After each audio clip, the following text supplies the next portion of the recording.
Hi gang, and welcome to another episode of Mr. Ed Draws, and in this episode I'll be drawing this in Photoshop.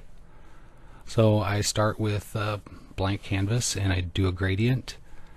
I started out in this palette, and then I usually I'll check out, hue shift it and see maybe there's a different color palette that the structure looks better in, but I just start out with kind of like a generic one, and today I was feeling like red.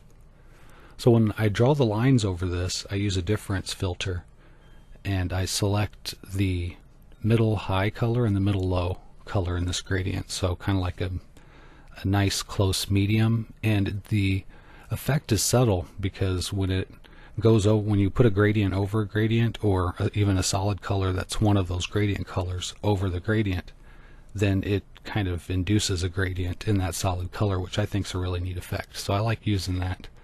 And I do it a lot in this series anyway. And then I downloaded some brushes. There's free brushes online. These I think are smudges and like watermarks, stuff like that, like spilled water and stuff.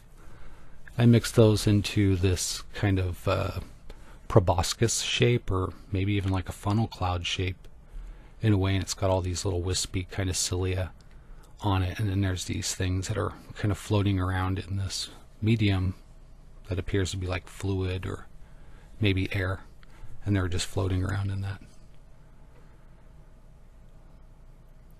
So I'm using the layers, and I'm kind of blurring the background layers as I move forward so that I can get this dimensional effect where it actually seems like a camera lens, so it's not so flat, and it's more of a dimensional illustration, I guess is what I'm trying to say. And then I wanted some foreground elements that were larger in scale, that kind of mirror the structures that are in the center of this focal group. Then I go through and I select out a color range so that I can get this darker structure, and if I offset it a little bit with a different color, I can make it look more prominent, which is what I was doing there.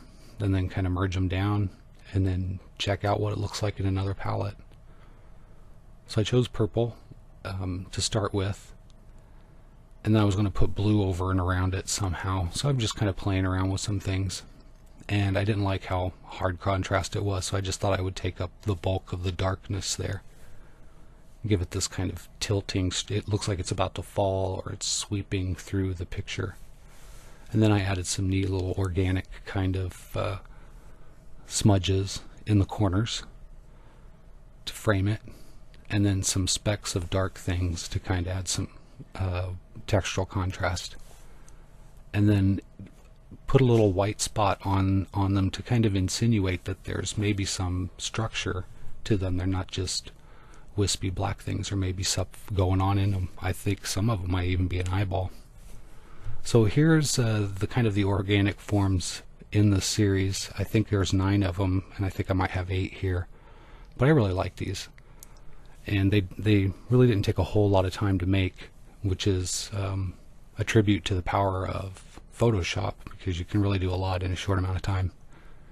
I love the palettes. This looks like a crayon box exploded, but somehow it kind of works with those spheres, reflective spheres. And this one's kind of basic, not a lot of noise going on there, but what's there is really prominent. This one looks like the inside of someone's brain. I don't know, it's just alive. I love all the luminosity and reflectivity. This is kind of a southwest feel, and I like the tendrils and stuff. And then this is just a basic space scene. Alright, well there you have it. Well, I hope I've inspired you and shown you that in a short amount of time with these powerful tools in Photoshop, you can create a lot of a variety of things. It doesn't have to be even a subject. It can just be shapes and colors and stuff like that. So jump on Photoshop and make some images and link them here in the comments. And until next time, you guys, thank you for joining me, and take care.